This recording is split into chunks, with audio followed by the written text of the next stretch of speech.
is Hard Parking, brought to you by Right Honda and Right Toyota out of Scottsdale, Arizona. I am your host, Jay Finning. Coming up on this episode, we're going to get back to the fun stuff. The last episode, Quincy from Talk to Q radio show joined me, and we talked about his show, but we also talked about Colin Kaepernick's Colin in Black and White Netflix series. Whether you like or dislike Colin Kaepernick, you should watch the series. It's actually pretty good. I'm not a big fan of his. I wasn't a fan of his as a football player, and I didn't really have a problem with him kneeling, but when he had an opportunity to kind of explain his angle, I think he did a poor job. But the show really has nothing to do with that. I think that's something that prevents people from even watching it, is they think it has to do with that, but it doesn't. Adrian Rodriguez, which is coming up, we used to work together years ago. We reconnected recently on social media, and we come from kind of the same place. We talk about 90s electronic music. We talk about his Integra, thoughts of the new Integra, and we also kind of get into a couple of questions. You know, what is his secret dream car? And we talk about the Expendables movie franchise a little bit. All that and more coming up right after this from 4Wheel Online. Jay Finning here, and I want to tell you guys about 4Wheel Online. For over a decade, 4Wheel Online has been bringing the best truck accessories and truck parts to enhance the appearance and performance of all trucks and SUVs. They are dedicated to providing an extensive range of upgrades that will match any maker model on the road.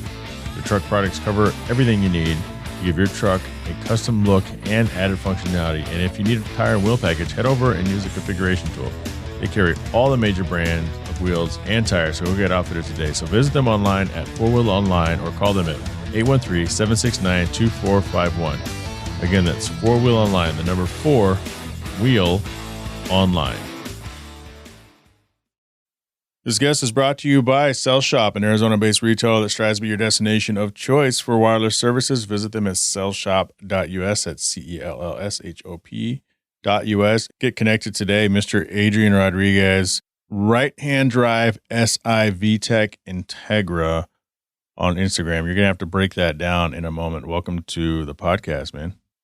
Oh, appreciate it. Thanks for having me, man. Of course. Well, like many of my guests, we have a relationship in the past. We used to work together. Yeah. What are you doing with yourself? A whole lot of nothing. No, with work, I just started a new position a few months back. I had an opportunity to take on a management role, different industry, people that I worked with before. So it was an opportunity that I just like, couldn't pass up. So still in the same field, HR, management, but we are multi-state, so we're like, I want to say in almost every state, but I'll be traveling to Florida for the first time here pretty soon for work, man. Miami, Florida. So I don't know if you have any feedback from you if you've ever been there, but any places, recommendations to go. But not Florida. No, that's like the COVID hotspot, man. Like I know, that's what I'm like. Whoa. So I'm not lying. I was like, I got to get my booster shot. But I know right now. So we're just kind of playing it by ear. We do a lot of acquisitions. Well, not me, but the company does. And so I'll be out there helping with the onboarding piece of it. There's like, I didn't know this, and I'm Hispanic. I'll just share this. Like 60%. Can't tell from your voice. I thought you may have been. I thought maybe you were Eastern Indian or something. Yeah, that's funny.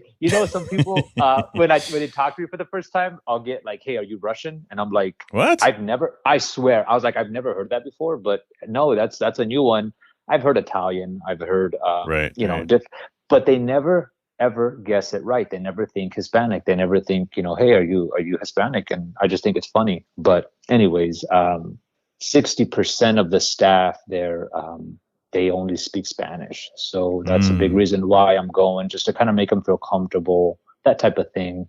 But what I wasn't aware of was that not, specifically to Miami, they have signs that say we speak English versus saying we speak Spanish, because it's heavily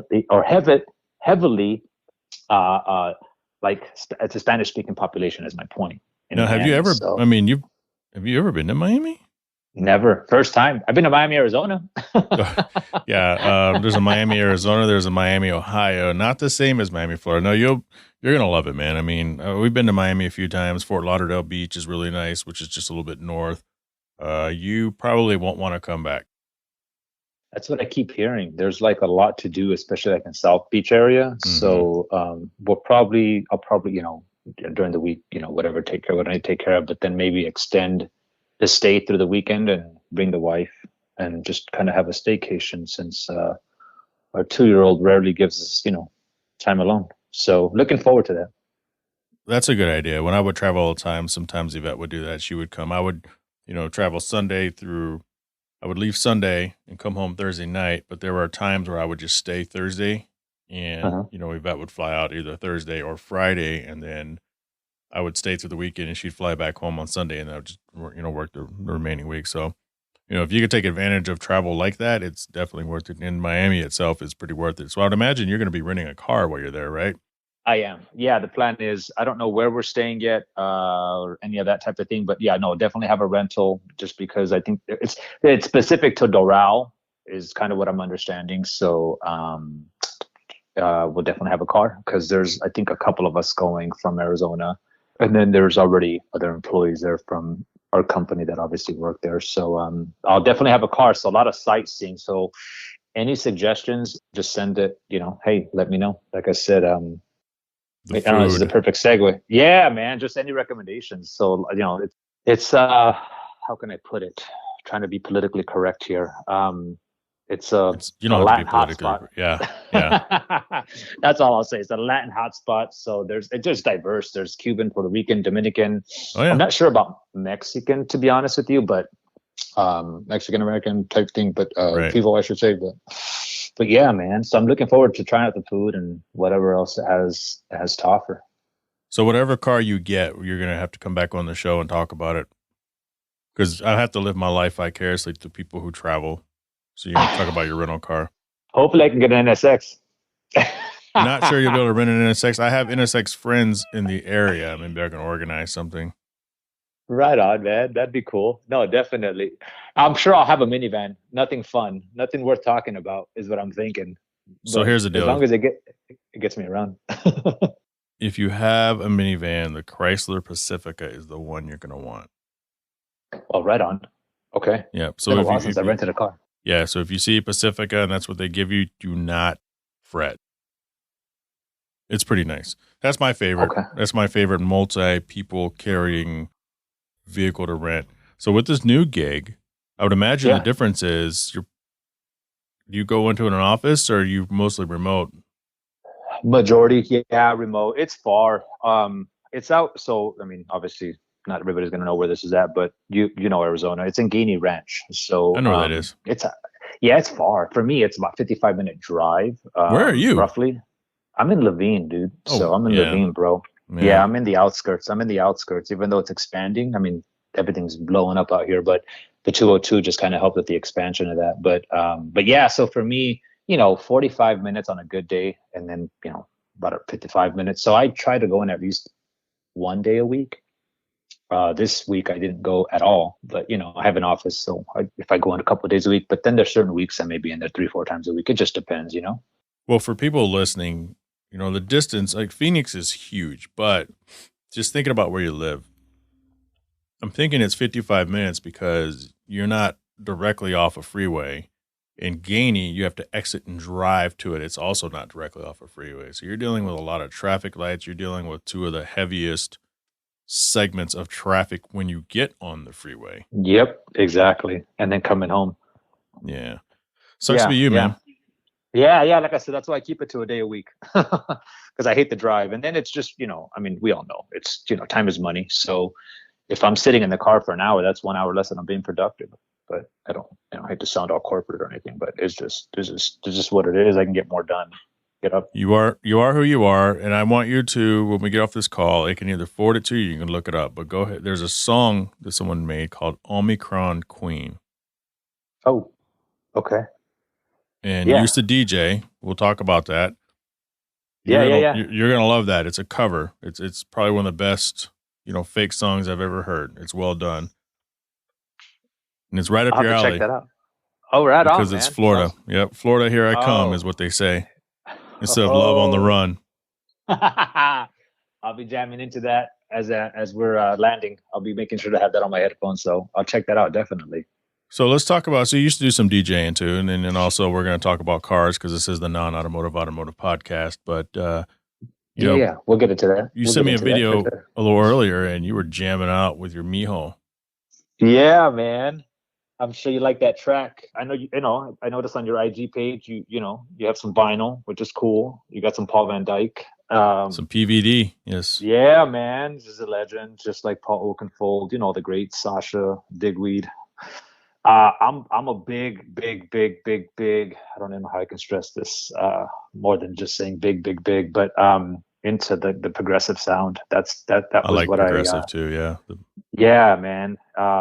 That's what I used to spin back in the day. Let's see. I mean, I grew up on all that stuff, man, like Gatecrasher, all that, man, dude, like stuff, just not nostalgic stuff. Like you listen to it now and like, I mean, obviously like everything evolves, just like sports do, right? Like, when Jordan was playing, it was all about. Does it though? And I'm going to ask you this because as somebody Yeah. who kind of came up on the same type of music, every once in a while, because I don't really consume electronic music nearly as much as I used to, I still enjoy it. Like my days, usually if I'm listening to anything, it's probably like Speak for Yourself podcast, sports podcast or something, but right on. Or hip hop. But when I do listen to it, or if I'm out and about, I'm at a party, I'm at a club, and I hear a song, it's the same fucking song, but someone's remixed it like 10 times over. Exactly. And I'm like, okay, I could turn on top 40 and hear some shit I've never heard before. And then once every while, you can hear something that's been remade. But I feel like most of the electronic music that I hear, nowadays, at least 20% of it, it's like, I've heard all 6 remixes of this song back in 1999, and here we are again, like Cafe Del Mar. Yeah. And these young people who are into this, I hate to sound old, we're old, they're into this, like, oh, this is the shit. And I'm like, yeah, this is like the 40th time this has been remixed. This isn't even new. Like, I mean, why do you think that is? I mean, have you noticed that? I have, and I'll say this. I mean, not to bash the current producers, or I think it's all about like the bangers right now. Like it's just all about the club music, and I'm not that. I'm total opposite of that. Like, so when I say progressive, like, it's just very different. But I just, I think people just, for lack of being creative, I think that's what they do. Like, hey, let's take an old classic, and it's all about, hey, like, how can I put this? It's all about reproducing something that's already great, but they don't make it better. I feel like they make it worse. So it's like, leave the classics. And I'm sure a lot of people feel this way, depending on the genre of music they listen to, but leave the classics alone. Expanders, like my ultimate that's probably my favorite. I consider the best progressive track of all time, right? By Sasha. Yeah. And I've heard some just remixes and I'm like, why? I mean, there's just certain songs you don't touch, you know what I mean? And so, it's back to your point, Cafe Del Mar, Energy 52, right? Like that's been remixed. Like it's like, come on, man. Once like, a year. Yeah, man, it's insane. So, does music evolve? Yeah, I get. It just depends. Like you have to have somebody that understands the history of what it was, and then if you're gonna remix it, like try to keep it to its true form, but add your own flavor and spin to it. But don't remix a song just because, hey, it's a cool song and. I think they cater to the masses is what it is, which let's just be honest, man, just like anything else. You have to, in a sense. You have to. Yeah. In a sense, like if you're going to be successful, you got to cater to the masses. So. Yeah. It was just kind of it's a fun thing to kind of talk about music to somebody who's kind of from the same general. Yeah. Because it's one of those things. Let's talk a little bit about cars, man. So, your Instagram handle, right hand drive SI VTEC Integra underscores. So that's RHD underscore SI underscore VTEC underscore Integra. Yes. When we met, you had told me that you saw the NSX right in the park. Like, tell the listeners that story because I think it's funny. Yeah, no. I was, I just gotten to work. I pulled into the parking lot. I think it was a Friday, if I remember correctly. And I mean, even though I got away from the Honda scene, quote unquote, cars, whatever, like I always like, hey, from afar, still like, sure. I still just kind of kept up, with what was going on. But my point is I saw the NSX in the parking lot and I was like, oh shit, like there's an NSX in our parking lot. I'm like, what the fuck does this belong to? Which doctor? Which radiologist is this? Yeah. Yeah. So I was kind of like, oh, that's pretty cool. Like, I think this was back like in I want to say 16 or 17, man. So it's like good 4 or 5 years ago. No, it's older than Uh, that. It's on. was I left that was it place in 14? 16, so sometime between 14 and 16. 15. You're right. It was about 15 because it wasn't right when I first started because, well, we met that day. You remember that? And Neo, Yeah, we sat at the same damn table. yeah. Yeah. But unbeknownst to me, man, yeah, I saw the NSX. It had to have been, yeah, about 15 then.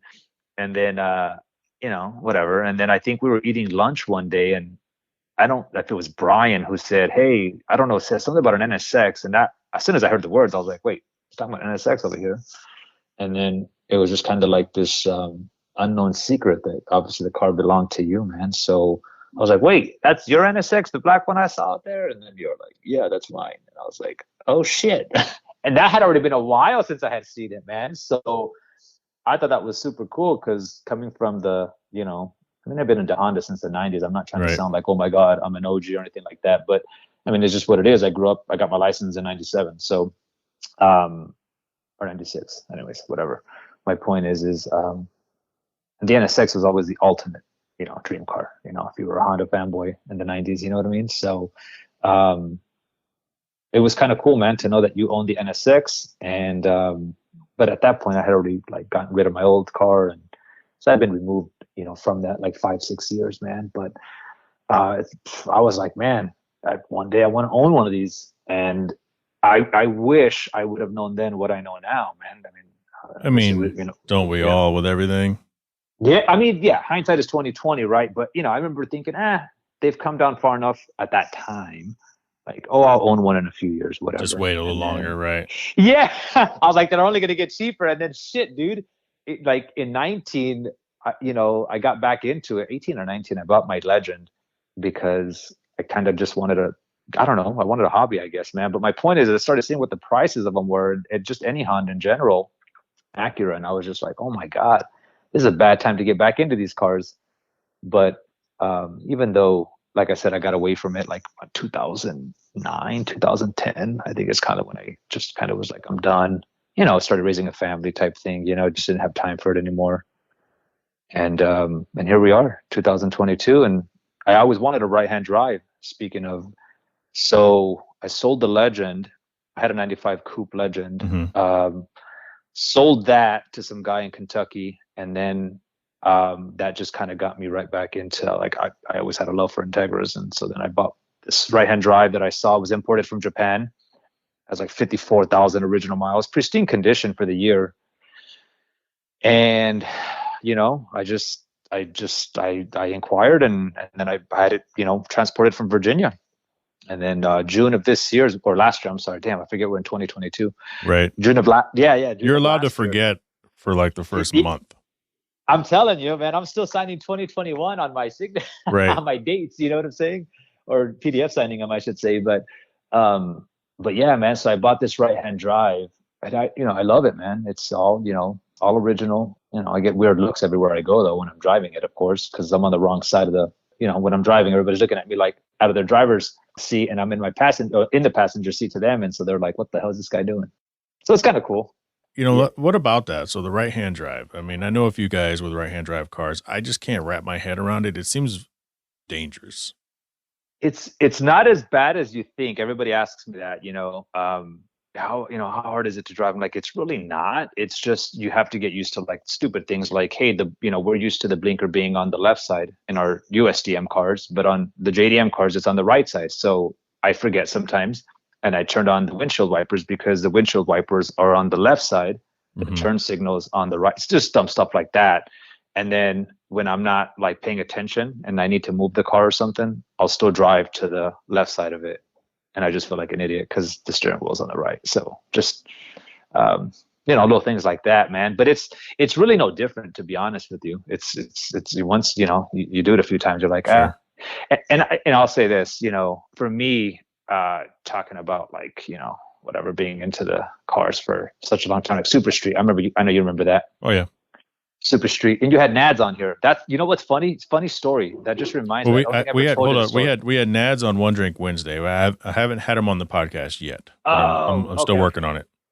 Gotcha. So that's what drew me to your page because I follow him on IG, and I mean, shit. Nads was the editor of Super Street back in the '90s, early 2000s. Him and Right. Jay, that's kind of how I stumbled upon My G. your Wednesdays. Yeah, man. So I mean, we hadn't talked in a while, but That's funny because we hadn't talked to each other in a long time, and we had like this funny little thing that we would send each other. yeah, you on break, mijo? Are you on break, mijo? Yeah, I don't even know how that started. I think we were messaging each other or something at work one day. No, I'll share what it was. We were at Brian's going away party at the Angel's Trumpet. Okay. Remember? Yep. And the fucking waiter kept walking by us, and he would not come to us, and we wanted another beer. And the dude was, and then we looked at each other and we were like, what the fuck, right? Are we just not here? And then you were like, are you on break, mijo? And it just became a thing after that. Oh, dude. So anyways, yeah, that's how that came about. Yeah. So fast forward like multiple years and you send me that. That's all you say. You send me that DM. You on break, mijo? And I was like, oh shit, Adrian? Yeah, bro. I thought it was so cool. I was like, I didn't even have to say who I was. I knew you would know. That was funny. Obviously. Yeah, man. So my point, to saying all that was during the time that Nads was the editor of Super Street, they did a feature on this Integra that was converted to right-hand drive. I don't know if you know the dude. His name is Jay Smith. He's notorious for building Hondas. He has I think it's a Honda One Specialist or something. But anyways, the dude like legit bought a shell from a junkyard and like completely like every nook and cranny, and I'm not exaggerating when I say this, of that car was taken from an ITR, put onto that car, and he converted it. I mean, at that time, we're talking 2002. Mm-hmm. That was just like unprecedented. Like you didn't hear about that type of thing, right? Like that was just like, whoa. Like, when we talk about the music nostalgia, like the Oakenfolds and the PVDs and all that from the 90s. That's kind of what that car was to me. For me, it was just like, so ever since I saw that car, I was like, I have to own a right-hand drive one day. And here we are 20 fucking years later, 21 years, whatever it is, 19 years later, and I finally own one. Yeah, that's pretty dope. What's the color of your car? Like for people who are listening who have no idea what the hell we're talking about. Yeah. Kind of describe your car and like what's the year of this thing and why, just because it's right hand, but I mean, there's a lot of right-hand drive vehicles. Like why this? Yeah, so this one specifically, so the color of it is called Buckingham Blue Pearl. So they used it in other Acuras, Hondas, but never in a USDM Integra. What USDM is just obviously US domestic market, right, versus JDM. Mm-hmm. So it's specific to the JDM market. But the other quote unquote rare part of it is that it's a GSR, but it's an auto GSR. So it's funny to see like the younger generation. When they hear about an automatic GSR, they're like, wait, they made an automatic GSR? I thought they only came 5-speed. But in Japan, they actually made them automatic. Right. So there's a lot of automatics in Japan. People don't realize that. Most of the NSXs in Japan are automatic.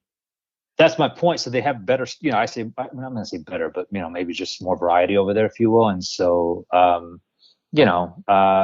it's a 93, but it is everything is a year earlier, right? So we got that body style here for the first time in 94, and that's just the 4 round headlights in the front, the bug-eyed look or whatever.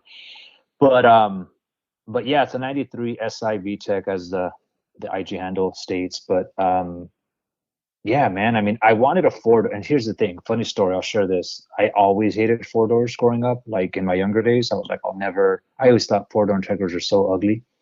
Just because I'm like, it's a 4-door, right? What the fuck are you gonna do in a 4-door? But now that I have my 2-year-old, and you change. My point is, you grow up. So I love it though, man. Like all the space in the world, I can have them in the back, and it's just a different time, I guess. Well, Adrian, they're still ugly. Most of them. Yeah, man, I know. Yeah, I know. You might want to get like a TLX or something. No, I'm thinking about the new Integra. To be honest with you, but I know that's 4-door too. So what are your thoughts on that car? Because we talked about it a little bit on an old episode. The world, as it always does, reacted.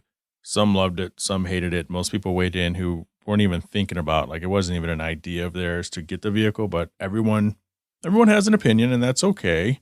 Well, what are your, I mean, it sounds like you kind of like it. Well, I'll share this. And I didn't like it initially. I didn't. I'm not gonna lie. I was like, but again, I'm basing it off of what I used to love as when I was younger. Mm-hmm. But I was watching this YouTube video. I think it was yesterday or the day before. But this guy, like, he gave me some context, right? Like, I guess I don't know, it's whoever it is, part of the Acura, like the head honcho at Acura, just kind of stated what their vision was for the car. And I think when I understood it, it clicked. I was like, okay, that makes sense. So I don't know if you've seen it, but I'll just kind of share it real quick. He talked about when they wanted to create the new Integra, they didn't want to like recreate, something from the 90s. What they wanted to do was create something like as if the Integra never went away, right? Like the transition over the years, right? From the Integra to the RSX. After the RSX, it was kind of killed off, right? But the Civic platform was always kind of used to for the Integra, if you will. So what he said was we wanted to create a car basically like as if it never went away and how it would have progressed, where it would be at today, given the current market we're in with the current platforms we're using type thing. So I think when he does a better job of explaining it, but that's the best way I can explain it. So I think when I heard it that way, I was like, okay, there's a story behind it. That makes sense. So, everybody was expecting something from the 90s. That's just, dude, we're in 2022. That's just not going to be, you know what I mean? Yeah, it's kind of what I was saying too. It's like the cars that we're in love with from yesteryear, when you think about them, you look at like you have a DC2 Integra. So when you look at a DC2 Integra, you're looking at one with a Japanese front end conversion, sitting on some, I don't know, some Mugen wheels, body kit, slightly lowered, stance, modernized. Right. And especially when you look at the 4-door or you look at the Generation 2 Integra, like when you think back, you're not looking at how that thing was introduced. You're looking at what everyone's done to modify it. And it was the same thing with the NSX when it came out. Some people love it, some people hate it. And they say, what do you think looks better? This, which is a bone stock new 2017 at the time, or this NSX, which is some super modded one like mine. It's like, well, show me a picture of a 1991 or 1992 NSX on some homey chromy 15-inch wheels if you're going to make that comparison. So I think you're onto something there.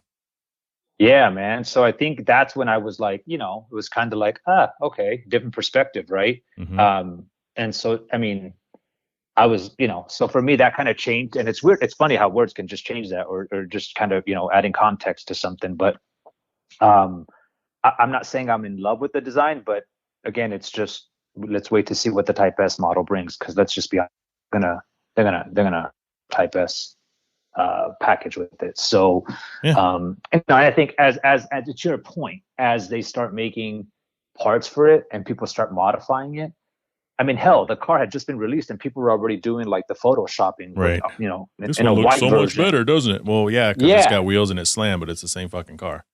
Thank you. That's my point. So I'll say I think give it some time and let's see, like I said, what the Type S model brings and what aftermarket parts come with it. And I think people kind of change their opinion. So I think it'll grow on people. To answer your question, I think it really will.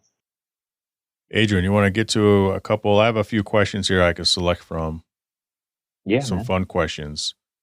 Some of these are old. I've been collecting them since last year. I haven't got around to ask them. But Nick Keck asked, what is your dream car that you may not want to admit? Like something you'll be judged for or looked at differently, which, I mean, honestly, you don't really care how people look at you. But what's something that may throw everyone's game off if you're like, oh, I really want that car? Ooh. Oh, man. Ultimate dream car, dude. Well, it's just your dream car. It doesn't have to be ultimate, but that's, I like to digest that question as, what's a car that you really like that might surprise people that you really like? 78 Monte Carlo. I can't even talk. 78 Monte Carlo Landau. Yep, like the one in Training Day.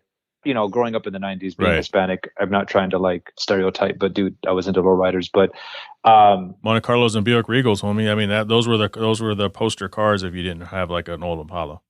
Exactly, man. So for me, it's 78 Monte Carlo, probably with the 350 engine turbo tranny, 350 turbo tranny, something out of a Silverado or something, old Silverado. And that thing will fly, man. So I'd have to say, yeah, man, 78 Monte Carlo Landau.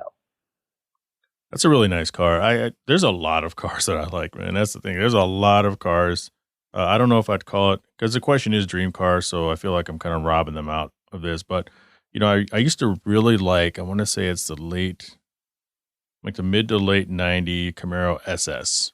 And it's kind of a bigger car.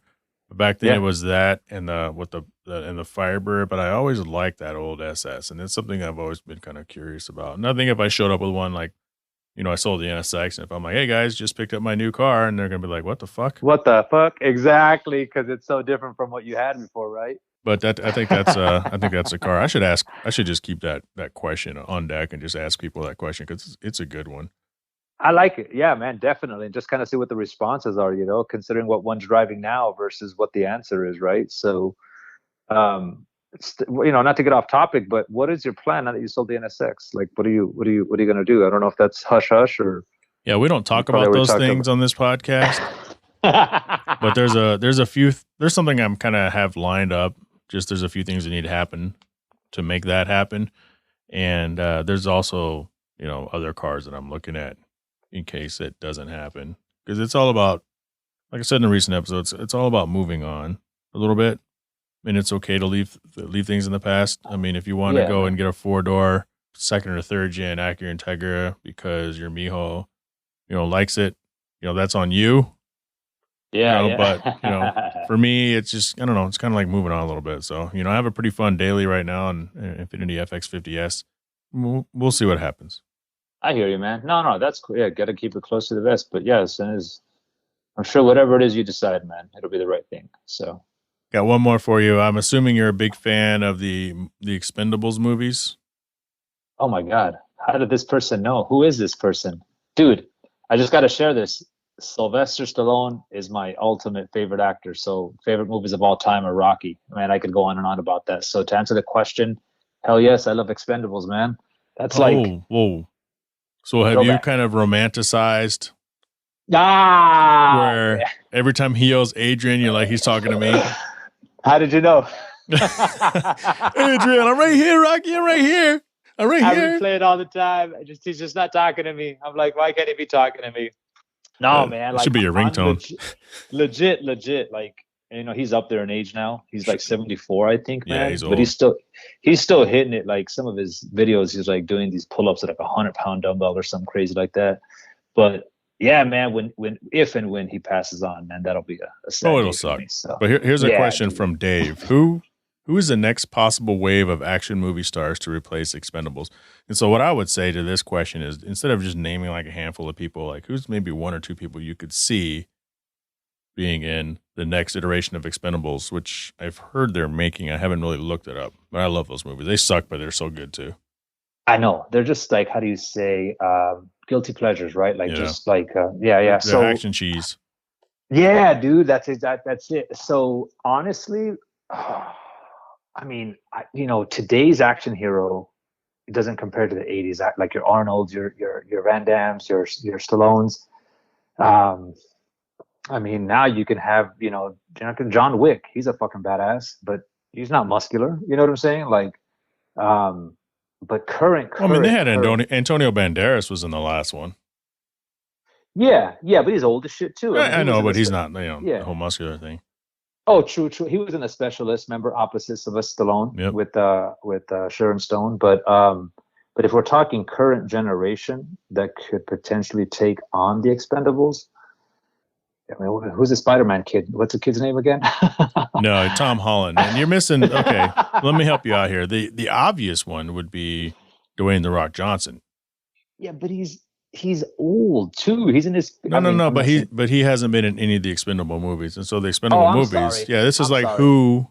I'm sorry. To I replace misunderstood the question. Yeah, not to fight. Replace. Yeah. Oh hell yeah, without a doubt, man. The Rock, dude. The Rock has to be in there, right? Who else? The Rock has to be. Oh man, The Rock.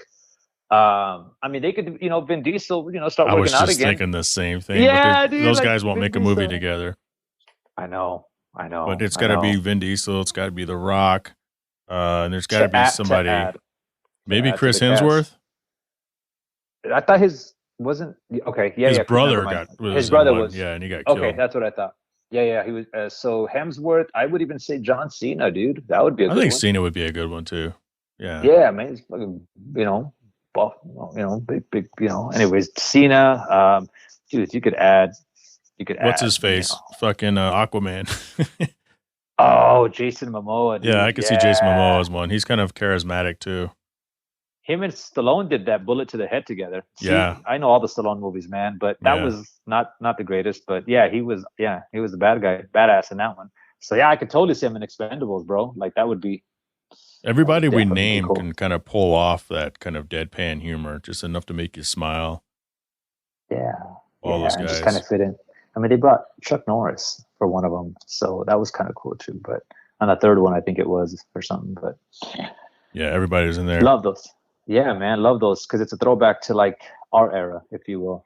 Oh, absolutely. The characters are actors we grew up on, man. So, Adrian, how can we follow you on Instagram? I know we said your handle earlier. Go ahead and review it again for the listeners. Yeah, you got it. So it's RHD_SI VTech _Integra. So RHD_SI VTech _Integra. I couldn't think of anything creative at the time. So I was like, what's this car called? So that's kind of what I just stuck with. So it's kind of long, but yeah, there's a lot of times I'm like, fuck, what is Adrian's thing again? Fuck. And I just start typing in your name and then it pops up. But I mean, there's the people who try to get too creative on Instagram and they have a bunch of underscores in their username. I'm like, no one's ever going to find you with like 7 underscores in your username. Yeah, I got half that. So good luck finding me. But at least it's spaced out. Yeah, no, I didn't want, because I'll say this. I hate when people just kind of like put a bunch of words together like that. Yeah. And there's just no space. So I was trying to be mindful of that. But anyways, I just underscore was the only character I could think of. Well, it works for me. I guess you need to get off a break, mijo. Yeah. Well, thanks for taking the time, homie. We'll have to get you back on. And yeah, when you get back from Miami, man, let's talk about that rental car or rental SUV or rental van. Yeah, hopefully it's something exciting and fun, man, that I rent. So, but yeah, definitely, man. I appreciate you having me on, and it was good catching up. And we got to visit Raiden's here soon, so let me know. That's right. We got to do lunch soon. Yeah, man. Raiden's would be cool.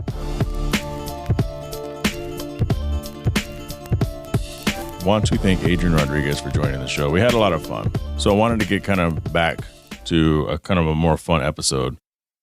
We're kind of from the same timeline. That sounds very, very multiverse, doesn't it? Anyway, we had a good time. And what I try to do is I try to get local car people, not even just local, any car people on the show. And we don't spend as much time talking about cars, right?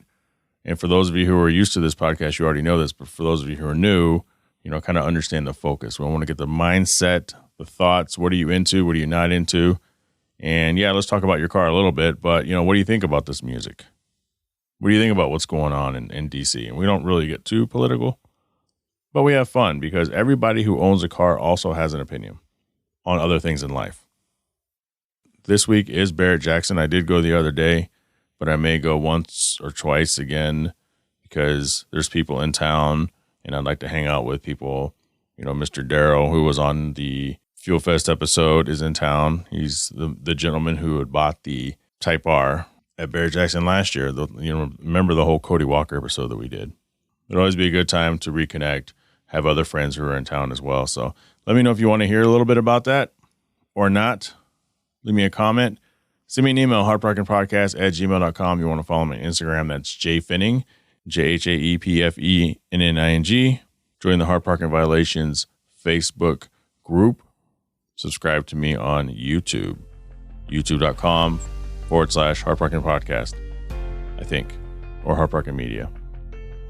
Special thanks to Mark Stoneman, Catherine Cox, Eddie Ramos, Richard Graves, Byron Jones, Bo Jung, and Alex Gumina for being Patreon supporters. You want to support the show, go to patreon.com/HardParkingPodcast. As little as $3 a month, you get access to bonus audio, and there's some pretty good bonus audio. It's kind of like, think about it as kind of behind the scenes, whether I'm ranting about something or it's an additional 15-20 minute conversation with a recent guest that you don't typically get on the regular podcast. And there's trinkets and like extra stuff. Every time I get some swag, I try to hook people up. But if you like what you heard today, subscribe to the podcast and go tell a friend. Leave a review. because I can't grow without you telling the world how good the show is. Let's do this. Let's grow this thing together. We'll talk to you all next week.